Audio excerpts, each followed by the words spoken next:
지난 주간에는 우리 장로님들과 함께 그 6.25를 통해서 무차별하게 그 죽임을 당한 성도들의 그 순교 현장을 이렇게 둘러보는 그러한 귀한 시간을 가졌습니다.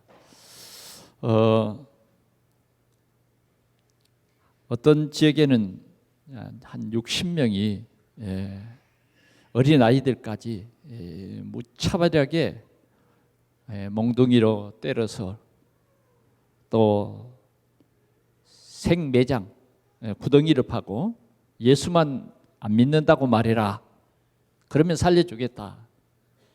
그런데 한결같이 그 성도들이 주 예수여 내 영혼을 받으시옵소서 이렇게 한결같이 외치면서 순교한 그 현장들이었습니다.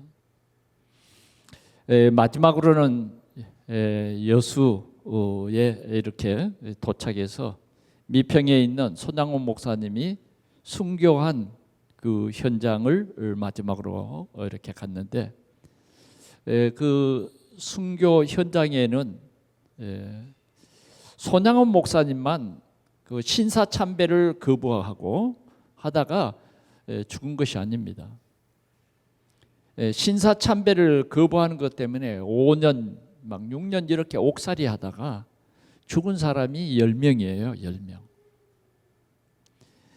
그 죽은 사람 10명이 보니까 여수를 복음하는 굉장한 중요한 교회들에서 이런 순교자들이 나온 거예요. 여수 지역에 첫 복음화를 한 교회가 여천군 율촌면에 있는 장천교회라고 하는 그런 교회였습니다. 저도 그 청년 시절 때 그 교회를 한두 번 가본 경험이 있습니다. 거기에서 아버지, 아들 순교자가 2사람이 나왔어요. 그다음 보니까 이제 그 교회를 중심해서 그 지역이 복음화가 됐고 또 두 번째로 세워진 교회가 여수 제일교회였어요.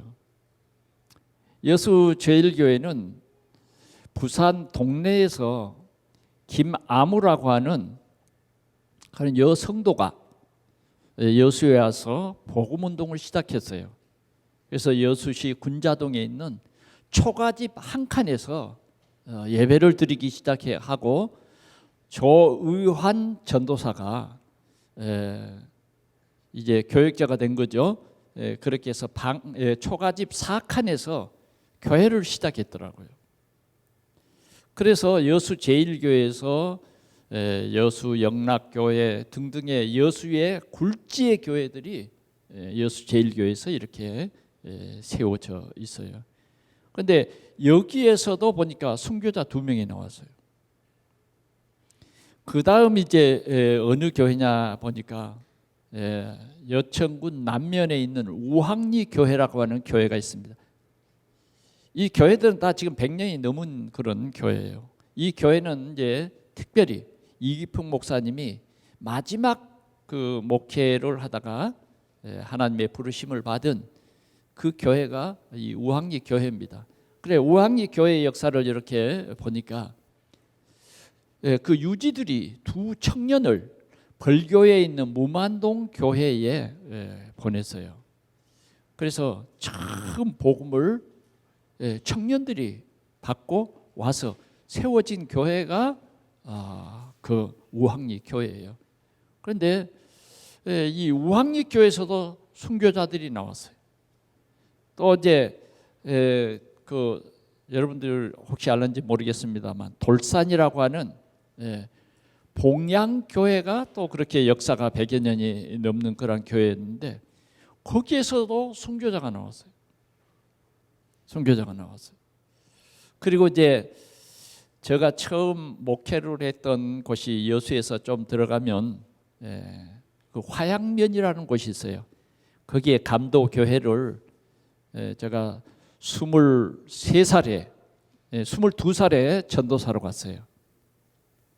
거기서 한 3년 이렇게 학생 전도사로 이렇게 섬겼는데, 그 지역에 서촌교회라고 있어요. 서촌교회. 서촌교회가 있는데 그 서촌교회가 100년이 또 넘는 교회입니다. 그렇게 해서 그 교회를 중심해서 그 화양면이 여수를 중심해서 이렇게 복음화가 되어진 거예요. 그리고 이제 마지막으로 이제 그 교회 이제 100여 년 가까운 그런 초대 교회를 써놨는데, 그게 화정면 월호리 월호 교회가 나오더라고요. 저희 모교회죠. 저희 모교회는 저희 할머니가 복음을 이니 선교사를 통해서 복음을 듣고 세워진 교회입니다. 그러니까 저희 할머니가 저에게 늘 얘기해 준 것은, 복음 듣고 와서 혼자 예수를 믿고 그다음 자녀들에게 이 복음을 전한 것이고, 문중이 들고 일어나서 얼마나 핍박을 했던지, 이제 제사 안 지내지요, 성묘 안 가지요 하니까 하여튼 우리 할아버지는 집안 사람들에게 떠밀려 가지고 언덕에 밀치기도 하고, 또 저희 아버지는 그 여순 반란 사건이 일어난데 마을에서 교회를 핍박하는 그런 사람들이 이제 고발을 한 거예요. 예수 믿는 사람들 그때 다 고발당했어요. 그래서 하루 종일 운동장을 계속 돌고, 예수만 안 믿는다 그러면 괜찮은데 예수 믿는다 그러니까, 그리고 이제 그 옛날에는 리사무소라 그러거든요. 월호 리사무소. 그 기둥에다가 뒤로 손을 묶어 놓고 매를 때리는 거예요. 그렇게 매를 맞으면서 세워진 교회가 그 월호 교회예요. 저희 아버지가 저희들에게 그 여러 사진 중에 한 사진을 남겨주셨는데, 그때 그 사진에 보니까 저희 아버지가 키가 아주 크거든요. 그러니까 우리 아버지가 한쪽에 서고, 가운데는 여수 제1교회 김순배 목사님이 가운데 서고, 또 한쪽에는 보니까 우리 마을에 이제 우리 아버지보다는 조금 연세가 적은 심남택, 그때는 장로가 없었어요.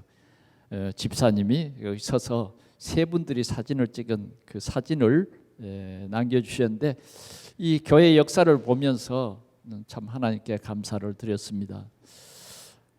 우리 교회를 통해서 하나님은 우리 가정을 통해서 언약의 이 흐름 속에 두셨구나.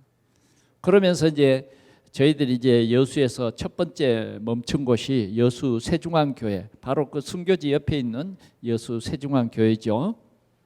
그 여수 세중앙교회는 우리 고향 월호리 출신 11명이 한 곳에 모였어요. 그 모인 곳이 우리 박혜진 집사님 아버지가 살고 있는 집이었습니다. 거기에 모인다고 저를 불렀어요. 그래, 저가 저보고 예배를 인도하라는 거죠. 우리가 여수에서 교회를 세우기로 했다고 저보고 예배를 인도해 달라 그래서 제가 예배를 인도했습니다. 예배를 인도했는데, 예배를 인도하고 거기서 모여서 의논을 했어요. 우리가 교회를 개척해야 되겠는데, 그러면 먼저 장소를 이렇게 마련하고, 그 다음 초대 목사님을 저희 작은아버지가 전라북도 함열에서 목회를 하고 계셨는데 모시고 오자, 이렇게 결정을 했어요. 그리고 정말 안디옥 교회처럼 말이죠, 봉산동에다가 한 40평을 2층에 이렇게 임대를 하고, 그 다음 저희 작은아버지 목사님을 모시러 간 거예요. 그러니까 그 교회에서 안 된다는 거예요. 왜 갑자기 우리 목사님을 모시고 가려고 그러냐. 그러니까 실은 우리 고향의 사람들이 이렇게 교회를 개척하고 초대 목사님으로 우리 고향 초대 목사님이 되신 박종영 목사님을 모시고자 합니다. 그러니까 그 교회에서 기꺼이 양보를 하고 그 교회에서 거기는 막 쌀이 많이 나고 우리나라에서 가장 유명한 돌이 거기서 나오는 그런 함열이라고 하는 그 지역. 그래서 그 장로님들이 저희 작은아버지를 모시고 직접 설립 예배 드리는데 왔어요. 이렇게 해서 그 여수 그 손양원 목사님이 순교한 그 자리는 저희 좀 그 먼 당숙발 되시는 박종삼 씨라고 이분이 여수에서는 최고 부자가 됐어요. 어느 정도 부자냐? 대구리배를 몇 척 가지고 있고 또 큰 어망 공장을 가지고 있어요. 그물을 만드는 공장. 그 그물을 만드는 공장이 여수 시내에 있었는데 점점 이제 공장이 더 커져야 되고 하니까 지금 그 세중앙 교회가 세워진 그곳에 공장을 지었어요. 그런데 세중앙 교회가 부흥이 되어서 교회를 세워야 되겠다 하는데 세울 만한 터가 없는 거죠. 그래서 기도하는데 여수 제일교회 저희 사촌 형님이 그때는 집사였는데 나중에는 우리 총회를 대표하는 장로가 대표 장로가 됐죠. 장로회장이 됐죠. 그 형님이 그 박종삼 씨를 찾아가 가지고 이렇게 교회를 세우려고 한다 하니까 목사님하고는 이제 형제학렬이죠. 그러니까 기꺼이 그 공장 자리를 교회에 이렇게 준 거예요. 그래서 그 땅을 매매해 가지고 세워진 교회가 새중앙교회입니다. 얼마나 참 감동인지 모르겠어요. 복음의 흐름. 그래서 그 복음의 흐름 속에 하나님께서 또 저를 이렇게 39년 전에 이제 신학교를 졸업하고 목사 안수를 받은 그 해에 괴안동 그때는 행정구역상으로 역곡동 344의 1번지 여기에 25평 조그만 이 홀을 우리 동산교회로 이렇게 세우게 하신 것입니다. 정말 이곳에 와 보니까 어떤 곳이었느냐 여러분들 잘 아시잖아요. 여기는 천부교 박태선 씨가 하나님이라고 하는 이러한 집단들이 있는 이 범박동이 바로 옆에 있고 그때 당시에 박태선 그 부인이 돌아가셨어요. 그래 홀로 살게 되니까 신앙촌에 있는 모든 사람들을 부부가 같이 살지 못하도록 그렇게 만들었더라고요. 그래서 다 헤어져 사는 거예요. 헤어져. 그래서 우리 교회가 세워진 곳이 바로 어떤 곳이냐, 신앙촌 입구라고 하는 지역이었어요. 하나님이 이런 곳에 우리 동산교회를 세우시고 하나님이 원하는 교회로 정말 참 복음 전하는 그런 교회로 하나님께서 이렇게 세우신 것입니다. 저희 가문의 이 복음의 흐름을 생각해 보면 너무 감사해요. 또 저희 형님과 또 저희 동생은 순천에서 또 대성교회라고 하는 교회를 세웠어요. 지금도 그 교회가 지금 이 빛을 발하고 있습니다. 오늘은 우리 동산교회가 이렇게 39주년을 맞는 뜻깊은 날입니다. 왜 제가 이런 얘기를 하느냐? 하나님께서 원하고 찾으시는 교회가 정말 동산교회다 하는 것입니다. 지금 이 시대는 점점 교회가 없어지는 시대예요. 많은 청년들이 교회를 떠나버렸어요. 그래서 유럽의 교회나 미국의 교회를 가보면 60대가 넘은 노인들 한 30명이 그런 큰 교회 안에서 예배드리고 있는 거예요. 저 유럽에 어느 날 참 이 생명의 복음을 전하라고 갔는데 그 유럽의 사람들이 그런 얘기를 했어요. 아이를 낳을 때 교회에 오고 그다음 성탄절에 교회에 온다는 거예요. 그러니까 유럽의 교회들은 참 우리 특별히 장로교회는 유럽에서 신학을 공부하게 하고 그런 이렇게 성경이 확립된 그러한 앞선 그런 지역이지만 지도자를 키우고 신학자를 키우는 그런 유럽이지만 결국은 뭐냐? 하나님의 말씀이 없어요. 그래 대부분 보면 천주교예요. 그리고 그들과 함께 예배드리러 가보니까 빈손으로 가요. 빈손으로. 그래 교회 가보니까 예배드리고는 뭐냐? 거기에서 이제 오랫동안 목회하던 그런 분들을 교회 안에다가 묻었어요. 그래서 그 무덤을 한 바퀴씩 예배 끝나고 돌고 가더라고요. 그리고 이제 더 나가 보니까 이제 그 지하실에 그 교회를 담임했던 그런 분들의 공동묘지요. 밑에 가면 전부 공동묘지입니다. 그런 교회를 보면서 교회는 결국은 말씀운동, 제자운동이 안 되면 무너지는구나. 우리가 우리 자녀들에게 정확한 복음의 바톤을 넘겨주지 않냐면 결국은 이런 교회가 되구나. 그런데 이 흐름이 지금 어디까지 왔느냐?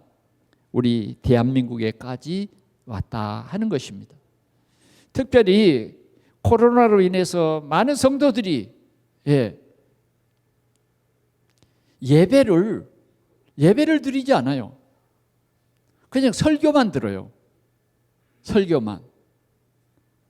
이 온전한 예배를 예배당에서 드리지 않냐고 집에서 그냥 설교 그냥 듣는 것으로 점점 자신도 모르게 조금씩 교회와 멀어지고 하나님과 멀어지면서 결국은 이제 교회를 안 나와버려요.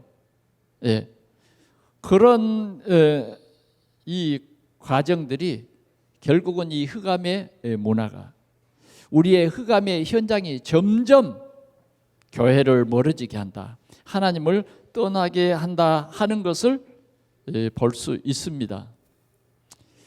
사랑하는 성도 여러분, 하나님께서 이곳에 세운 우리 동산교회는 뭔가 달라져야 합니다. 달라져야 할 것은 하나님이 정말 원하는 그런 교회가 돼야 된다. 지난주에 우리에게 주셨죠? 원하는 자들을 부르시니 나온지라. 우리는 그러면 주님이 원하셔서 우리를 부르는데 주님이 원하는 것이 뭐냐?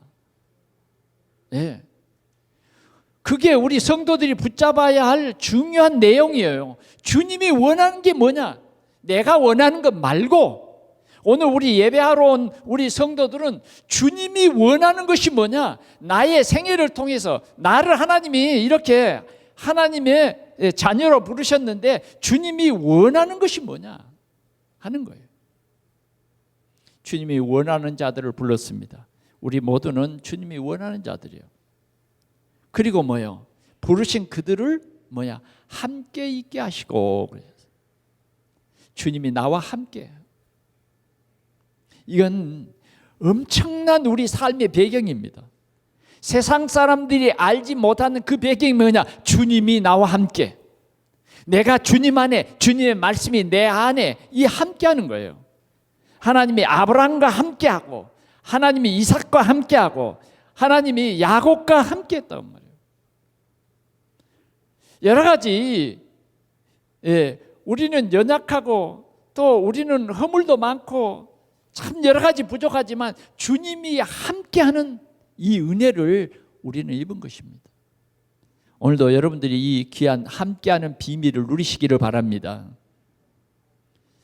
이 세상은 엄청난 흑암의 세력이 셉니다. 조금만 여러분들에게 틈이 보이면 여러분들을 탁 무너뜨려 버리려고 그래요. 예. 여러분들을 그냥 하나님 모르게 만들어 버리고 하나님의 배경을 못 누르도록 그렇게 여러분들을 굉장히 힘들게 살아가도록 만들어요. 그래, 우리 하나님이 우리와 함께 하시고 함께 우리를 절대 놓치지 않는 야곱에게 말합니다. 내가 너와 항상 함께해서 네가 이 자리로 다시 돌아오도록 내가 하겠다. 비록 네가 빈손으로 집을 나왔지만 내가 너에게 거부가 되게 해서 돌아오마. 하나님은 하나님의 계획한 것을 다 이루시는 하나님이세요. 자, 함께 있게 하시고 또 뭐냐? 전도도 보내사 전도도 하며 그랬어요. 전도도 하며. 전도는 뭐예요? 예수가 그리스도라고 하는 우리 인생의 모든 해결자라고 하는 이 사실을 모든 사람들에게 전해요. 하나님의 자녀 되는 그 복음을 전하는 전도자로 우리를 삼으셨다. 전도도 하며 귀신을 내어 쫓는 권세도 주게 하려 함이라. 오늘 우리가 우리를 해치는 우리의 대적 원수 악한 마귀를 깨트릴 권세를 우리에게 주려고 이 영적 전쟁에서 승리하도록 우리를 부르셨다. 그런 말씀을 주님이 주셨어요. 오늘은 우리가 이런 고백을 해야 되겠습니다. 사람들이 나를 억울하더냐? 너는 나를 억울하더냐? 주님의 이런 질문입니다. 제자들에게 3년 동안 함께 하시고 예수가 우리 인생의 모든 문제 해결자라고 하는 이 사실을 그들에게 증거해 보이셨는데 예수님께서 제자들에게 물었어요. 그랬더니 그 제자들이 십시일반으로 대답합니다.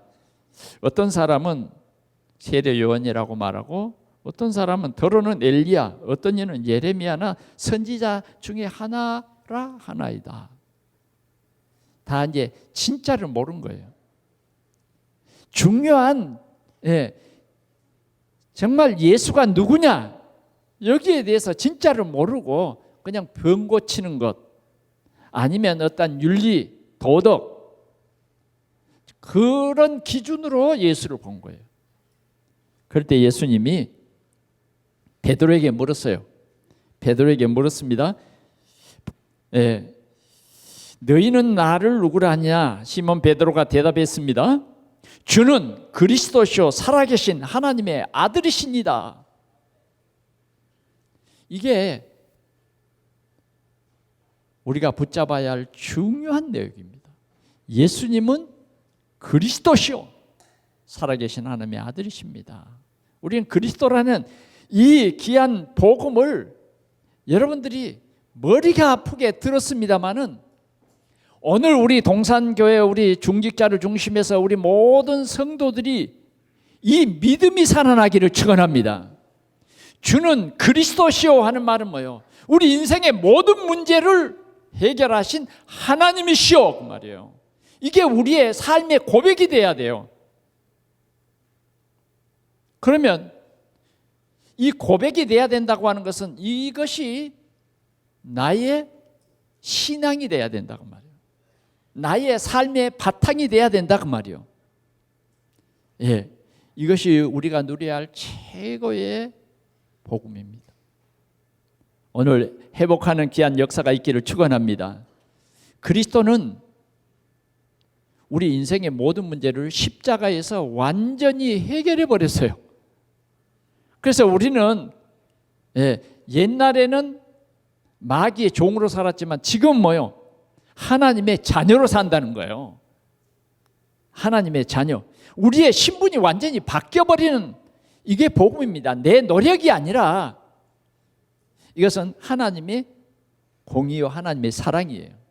하나님이 저와 여러분들을 사랑하셔서 사랑하셔서 우리를 구원해 주시기 위해서 예수 그리스도를 보내셔서 마귀의 종로를 하던 우리를 친히 예수님이 죄값을 지불해서 우리를 하나님의 죄 없는 하나님의 영광스러운 자녀로 바꿔주셨다. 그거예요. 조건은요, 믿으면 돼요. 이 고백만 하면 된다니까. 오늘 우리는 이런, 지금 여러분들이 믿지 않는 사람과 뭐 생긴 것은 비슷하지만 신분은 하나님의 자녀, 천국 시민이요. 간혹 보면 저는 이제 해외로 나가면 저를 보고 자꾸 일본 사람이냐고 자꾸 물어요. 제가 좀 일본 오랫동안 다녀서 그런지 일본 냄새가 나는가 봐요. 자꾸 일본 사람이냐고 물어요. 그러면 아니다고, 나는 코리아. 좀 비슷하게 생겼지만은 패스포드를 탁 꺼내면요, 코리아라니까. 여러분들이 뭐 그냥 비슷하게 생겼지만은 여러분들은 하나님의 자녀라고 하는 인증을 받았어요. 그래서 여러분들이 오늘도 주는 그리스도시요 살아계신 하나님의 아들이십니다 할 때 자부심이 생기고, 나는 영원히 멸망치 않는 하나님의 그 언약 속에 내가 있다, 이 사실을 고백해야 됩니다. 주는 그리스도시요 살아계신 하나님의 아들이십니다. 이 고백을 했을 때 예수님이 뭐라 했냐면, 바요나 시몬아 네가 복이 있다. 이를 알게 한 이는 혈육이 아니고 하늘에 계신 내 아버지다. 하나님이 이 비밀을 너에게 듣게 했다, 알게 했다, 이거예요. 사람들이요, 예수님 따라서 많은 사람들이 병 고치는 것 이런 걸 체험했습니다만은 실제로 예수가 그리스도라고 하는 그 고백을 다 하지는 않았어요. 그러나 이렇게 고백할 수 있는 이 은혜를 하나님이 주셨다, 그 말입니다. 그러면서 예수님께서 이런 말씀을 했습니다. 어떤 말씀했냐? 내가 이 반석 위에 내 교회를 세우리니 음부의 권세가 이기지 못하리라 그랬어요. 내가 이 반석 위에, 그 말은, 반석이라는 말은 무슨 말인지 여러분 반석 아시죠? 큰 돌덩어리입니다. 예를 들어서 저는 간혹 저 부산 해운대 쪽에 가보면 그 굉장히 높은 그 빌딩을 세웠잖아요. 그런데 태풍이 불면 어떠던가요? 파도가 막 그 집을 막 쳐요. 그러면 이 바닷물, 짠물 속에는 쇠가 녹아버립니다. 얼마 되지 않아서 부식해버려요. 특별히 이런 물에 약하거든요. 근데 바닷물은 더 쇠를 부식시킵니다. 그러면 저 빌딩이 얼마나 견딜 수 있을까? 그리고요, 높은 빌딩은 이렇게 움직입니다. 흔들흔들해요. 지진이 일어나면 일본의 높은 빌딩은요, 이렇게 유격을 줍니다. 흔들흔들해. 이번에 경주에 지진이 일어났어요. 그 보니까 이 어떤 집들은 금이 갔더라고요. 흔들거려. 그러면 그런 높은 집은 어떻게 짓느냐? 그 강철을 박는다네요. 땅을 뚫고 또 뚫고 또 뚫고 바위가 나올 때까지 뚫는 거예요. 그럼 그 바위에다가 심는 그 철은 뭐냐? 강철이에요. 녹이 슬지 않는 그런 강철을 박아버린다. 그러니까 약간 이렇게 흔들려도 안전해요. 이 반석 위에 세우지 않으면 다 무너집니다. 반석 위에. 오늘 이 반석은 뭐냐? 베드로, 그 말이에요. 베드로는 뭐냐? 반석이라는 의미예요. 이 반석은 뭐냐? 흔들리지 않는다는 거예요. 이 반석 위에 내 교회를 세우리니, 내 교회를 세우리니. 정말 우리는 우리 이 믿음이, 우리 마음이 반석이 돼야 돼요. 반석. 우리 동산교회 성도들의 마음은 반석이 되시기를 축원합니다. 우리의 마음으로 믿어 의에 이르고 입으로 시인하여 구원에 이른다. 반석. 어떤 문제가 와도 흔들리지 않아. 반석 위에 내 교회를 세우리니 음부의 권세가 이기지 못하리라. 음부의 권세는 뭐냐? 사단의 권세예요. 여러분, 우리 동산교회 성도들은 사단의 역사를 딱 보면서 이게 보여져야 돼요. 이게 사단의 역사구나. 예. 그래서 흔들림이 없는 거예요. 흔들림이 없어. 예. 그래서 때로는 우리에게 사단이 역사를 합니다. 그러면 그런 게 다 보여져야 여유가 생겨요. 예. 그래. 그러나 신앙생활을 오래 해도 영적 분별이 안 되는 사람은 금방 시험에 들고 금방 낙심해요. 그러나 진짜 교회의 기둥 같은 사람들은 뭐냐? 어떤 문제가 와도 그 문제 때문에 더 강해지는 거예요. 온실 속에 있는 나무는 약합니다. 그러나 저 북풍 이 눈보라 속에 있는 나무는요 얼마나 강한지 모르는. 오늘 주님은 음부의 권세가 이기지 못하리니 이렇게 말했어요. 오늘 우리 동산교회가 이런 주는 그리스도시요 살아계신 하나님의 아들이십니다라고 하는 이 신앙 고백 위에 우리 한 사람 한 사람의 믿음의 뿌리가 든든히 내려지시기를 축원합니다. 자, 그러면 첫 번째는 뭐냐? 성경이 말하는 교회의 본질이란 무엇이냐? 교회가 뭐냐 이 말이에요. 교회. 예. 내 교회를 세우리라고 했는데 그 교회가 뭐냐 그 말입니다. 우리가 교회를 다닌다 그러잖아요. 예, 교회를 다닌다.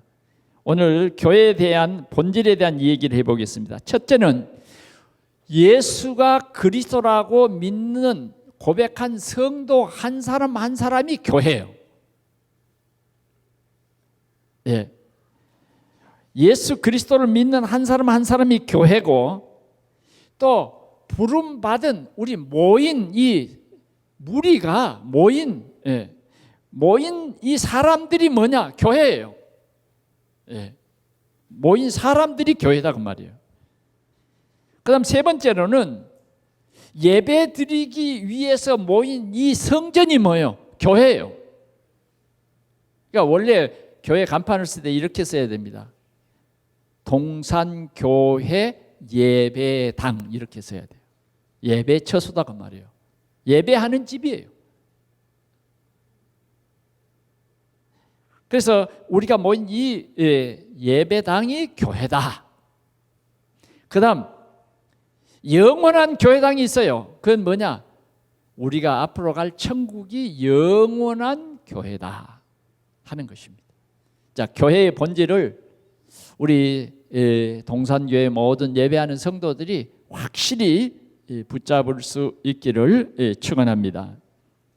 그러면 오늘 우리 동산교회가 올바른 교회가 어떤 교회인가, 성경 속에 올바른 교회를 우리가 찾고 우리 교회가 변질되지 않냐고 이런 올바른 교회로 든든히 세워질 수 있기를 축원합니다. 첫 번째는 마가다락방 교회입니다. 마가다락방 교회. 마가다락방 교회는 어떤 교회였습니까? 갈보리 이 확실한 언약을 붙잡은 그러한 제자들, 성도들이에요.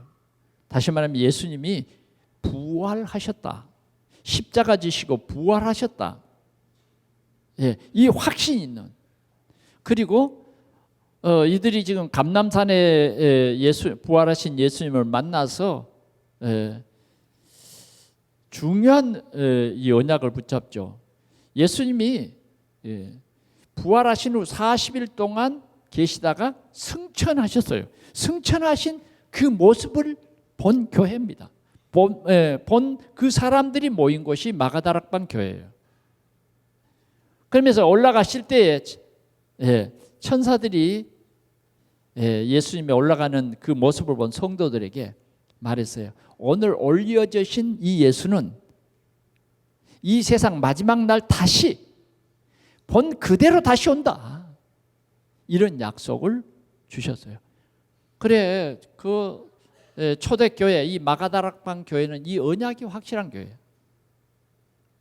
언약이 확실해. 다시 말하면 우리가 죽어도 예수님처럼 마지막 날 다시 부활한다. 이 확신이 있어요. 그리고 우리의 영혼은 하나님의 나라로 간다. 주님이 다시 재림할 때는 우리가 다시 육체로 부활할 것이다. 이런 확실한 믿음이 있는 그런 교회였습니다. 그리고 초대 교회는 어떤 교회냐?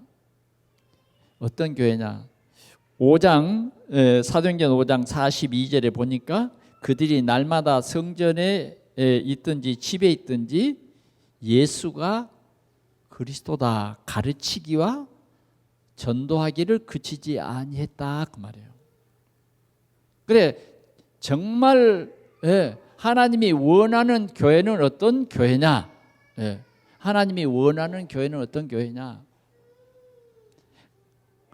사도의 가르침을 받아 했잖아요. 베드로 사도의 가르침을 받아 서로 교제하며 떡을 떼며 이런 교회입니다. 그래서 예수가 그리스도라고 정말 우리가 복음으로 각인되고 체질되고 뿌리가 되는 이 교회인 것입니다. 그래서 완전히 그 성도들은 날마다 복음을 누리고 또 예배하고 성도의 아름다운 교제를 나누며 전도의 축복을 누리는 그러한 교회가 이 마가다락방 교회였습니다. 그래서 하나님께서 이런 교회 15개 문을 여시고 세계에 복음할 그러한 그림을 딱 보여주신 거예요. 우리 교회가 복음으로 확신 누리는 우리 동산의 성도들이 되시기를 축원합니다. 두 번째 이 성경에서 우리에게 보여주는 교회는 뭐냐? 안디옥 교회예요. 안디옥 교회. 안디옥 교회는 어떤 교회냐? 중직자들이 이제는 예루살렘을 떠나서 안디옥이라고 하는 그런 지역에 처음 교회를 세운 거예요. 이 교회는 뭐냐? 예루살렘과 온 유대와 사마리아 땅끝까지 이르러 내 증인이 되리라. 세계 복음하는 교회다 그 말이죠. 그래서 안디옥 교회는 237 나라와 5천 종족을 살리는 그런 교회였다. 오늘 우리 동산교회가 이렇게 안디옥 교회와 같은 하나님이 원하는 교회가 되시기를 축원합니다. 그래 안디옥 교회는 성경이 이렇게 말했어요. 주의 손이 함께했다. 주의 손이 함께했다. 정말 우리 동산교회가 주님이 원하는 일을 할 때 뭐야? 주의 손이 함께합니다. 주의 손이 함께. 주의 손이 함께하는 교회였어요. 그 다음 이 안디옥 교회는 참 제자를 세우는 교회였어요. 우리 동산교회에 그리스도의 제자들이 많이 세워지는 그런 교회 되시기를 바랍니다. 그 다음 이 안디옥 교회는요, 성령의 인도를 받기 위해서 기도한 교회예요. 그렇게 해서 처음 선교사를 파송한 그런 교회였습니다. 처음 선교사로 파송받은 사람이 누구냐? 바울과 바나바라고 하는 이 두 사람이 파송을 받은 그런 교회입니다. 하나님께서는 오늘 우리 동산교회가 그냥 우리 교회로 그냥 만족하지 아니하고 237 5천 종족을 가슴에 품고 기도하는 교회로 그렇게 부흥되기를 원하는 것입니다. 더 나아가서는 로마 교회. 로마 교회는 어떤 교회였습니까? 선교하는 시스템을 세우는 교회였어요. 그래서 바울을 중심해서 보호자, 동역자, 식주인 이런 사람들이 세워진 교회예요. 그래서 그들은 하나같이 뭐예요? 자기의 생명을 걸고 신앙생활을 한 그런 교회입니다. 오늘 우리 동산교회의 모습이 이제 이렇게 발견되시기를 축원합니다. 예, 그러기 위해서는 우리가 이번 중직자 대회를 통해서도 일천망대를 세우는 교회가 되라. 첫째는 우리 개인들이 망대가 되라. 우리 중직자들이 망대가 되라. 특별히 우리 동산교회가 이렇게 하나님의 귀한 성전을 하나님께서 주셨는데, 이건요 정말 전도할 수 있는 최고의 기지가 여기에 선 거예요. 아멘. 예, 최고의 기지가 세워진 거예요. 이 동산교회로 말미암아 뭐요? 신앙촌의 흑암이 꺾여버린 거예요. 아십니까? 예, 신앙촌의 흑암이 꺾였어요. 우리 동산교회가 세워지고 신앙촌에 이북에서 넘어와서 이 신앙촌에 갇혀있던 장로님이 나왔어요. 신앙촌에 이 빛이 비치기 시작한 거예요. 예, 정말 신앙촌에서 많은 일꾼들이 돌았어요. 심지어는 박태선 나중에 얻은 그 부인까지도 우리 교회에 와서 생명의 복음을 듣게 되는 그런 역사가 일어났어요. 하나님께서는 우리 동산교회를 통해서 이런 역사를 이루셨어요. 여러분, 우리 동산교회가 선교를 시작할 때 하나님이 최고로 기뻐하셨습니다. 최고로 기뻐했어요. 저는 목회를 하면서 제일 먼저 필라델피아 선교회라고 하는 선교회 이사장을 했습니다. 그래서 많은 선교사들을 지원했어요. 또 우리 교회가 특별히 일본에 이렇게 복음화에 하나님께서 문을 여셔서 일본 중앙 나고야에 복음운동을 시작하게 했어요. 그래서 그 나고야 교회가 힘을 얻고 그 교회를 통해서 일본 전역에 일본인들의 교회가 세워지고, 심지어는 우리 렘넌트를 통해서 시의회의 의원이 되는 이런 하나님께서 증거를 보여주신 교회입니다. 자, 그러면 마지막으로 우리 교회가 주의해야 할 것과 찾아야 할 것이 있어요. 오늘 본문에 보니까 천국 열쇠를 네게 주리니, 19절, 네게 주리니 네가 땅에서 무엇인지 매면 하늘에서 매일 것이요 네가 땅에서 무엇인지 풀면 하늘에서 풀리라. 우리는요, 우리 동산교회가 분명히 알아야 됩니다. 천국 열쇠를 받은 교회예요. 오늘 여러분들 개개인에게는 천국 열쇠, 천국의 모든 것을 누릴 수 있는 그런 열쇠를 여러분들에게 있는데 한 번도 사용하지 않은 사람들이 많은 것 같아요. 그러고 못 살겠다고 하고 힘들다 그러고, 내 이름으로 무엇인지 내게 구하면 내가 시행하리라. 예수 그리스도가 천국 열쇠예요. 기도의 비밀을 누리시기를 바랍니다. 오로지 기도하면 돼요. 24시, 25시 그러면 정말 답이 나오는 거예요. 오늘 여러분들이 이 예배를 통해서 하나님이 나에게 주신 말씀 24시가 되어지면 하나님이 25시의 응답을 여러분들에게 주시고, 여러분들이 이 응답을 누리다 보면 여러분들의 업에 세계 복음화의 작품이 만들어지는 거예요. 이런 축복을 누리시기 바랍니다. 그런데 주의해야 할 거 있어요. 사단이 가져다 주는 것 있어요. 함정. 이 함정에 빠지면 힘들어요. 나도 모르게 이 함정에 빠져보면 참 빠져나오기가 보통 힘든지 알아요. 그러나 이 함정이 우리에게는 예수 그리스도의 권세를 사용하면 이 함정이 아무것도 아니에요. 혹시 체험해 보셨나요? 네?